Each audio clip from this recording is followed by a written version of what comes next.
அல்ஹம்துலில்லாஹ் வஸ்ஸலாத்து வஸ்ஸலாமு அலா ரசூலில்லாஹ் வ அலா ஆலிஹி வஸஹ்பிஹி வபஅத்.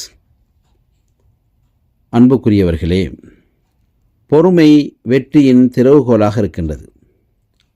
பொறுமை என்பது அல்லாஹுனால் மிகவும் நேசிக்கக்கூடிய அல்லாஹின் தூதர்களான நபிமார்கள் ரசூல்மார்களின் பண்பாக இருக்கின்றது. பொறுமை என்பது ஒரு அழகான கனி, ஒரு பழம்.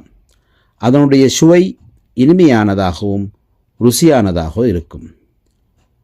பொறுமையுடைய ஆரம்பம் கசப்பானதாகவும் கஷ்டமானதாகவும் இருக்கும். ஆனால் யாரெல்லாம் அந்த பொறுமையை தன்னிலை ஆக்கிக் கொள்கிறார்களோ அவர்கள் அவருடைய காரியங்களை இலகுவாகவும் இனிமையாகவும் செய்து முடிக்கக்கூடியவர்களாகி விடுவார்கள். பொறுமை என்பது வெற்றியின் பாதையாக இருக்கின்றது. எனவே ஒவ்வொரு முஃமினான முஸ்லிமானவர்களும் தங்களுடைய கட்சிச் சாதகமாக பொறுமையை நாங்கள் எடுத்துக்கொள்ள வேண்டும். பொறுமை என்பதுடைய வணக்கம், ஒரு இபாதத். யாரெல்லாம் பொறுமையாக இருக்கின்றார்களோ அந்த பொறுமைக்காக அவர்கள் நற்கூலி வழங்கப்படுகிறார்கள். தங்களுடைய ரப்பினால் நற்கூலி வழங்கப்படுகிறார்கள். பொறுமையிலே மிக பிரதானமானது அல்லாஹு தாலாவுடைய கலா கதிர் என்று சொல்லக்கூடிய அவர் நிர்ணயம் செய்ததை நாங்கள் பொருந்திக் கொள்வது பிரதானமாக இருக்கின்றது. எனவே பொறுமைகள் மிக அழகான பொறுமை என்பது இதுவாகத்தான் இருக்குது. பொறுமையை விட மிக அழகான எந்த காரியமும் கிடையாது.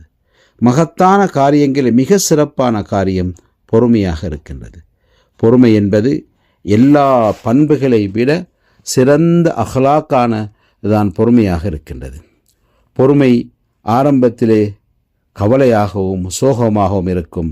ஆனால் அதனுடைய முடிவு பொருத்தமுள்ளதாகவும் சிறப்பானதாகவும் இருக்கும். பொறுமை என்பது ஒரு பசுமையான பூமி. அதற்கு எல்லை என்பது கிடையாது. யாரெல்லாம் பொறுமையாளர்களாக இருக்கின்றார்களோ அவர்களை யாராலும் வீழ்த்தவும் முடியாது, அவர்களை வெற்றி பெற செய்யவும் முடியாது. எனவேதான் தூபா லிஸ்ஸபர் வஸ்ஸாபிரீன், யாரெல்லாம் பொறுமையாளர்களாக இருக்கிறார்களோ பொறுமையோடு இருக்கின்றார்களோ அவர்களுக்கு சுபசோகனம் உண்டாகட்டும், நல்லது உண்டாகட்டும், அருள் உண்டாகட்டும். எனவே பொறுமையுடைய பெருமதியை, பொறுமைக்கு இருக்கின்ற அந்த மதிப்பை தெரிந்து கொள்ள வேண்டுமானால் அதிலே நபிமார்களுடைய, ரசூல்மார்களுடைய, சஹாபாக்களுடைய, சலஃபு சாலிஹீன்களுடைய, தாபியங்களுடைய வரலாறுகளை நாங்கள் வாசிக்கும் பொழுது பொறுமை என்றால் இதுதான் என்பதை தெரிந்து கொள்ளக்கூடிய நிலை நமக்கு ஏற்படும். எல்லாம் அல்ல அல்லாஹ் சுப்ஹானஹு வ தஆலா எம்மை பொறுமையாளர்களில் ஆக்குவானாக. வல்ஹம்துலில்லாஹி ரப்பில் ஆலமீன்.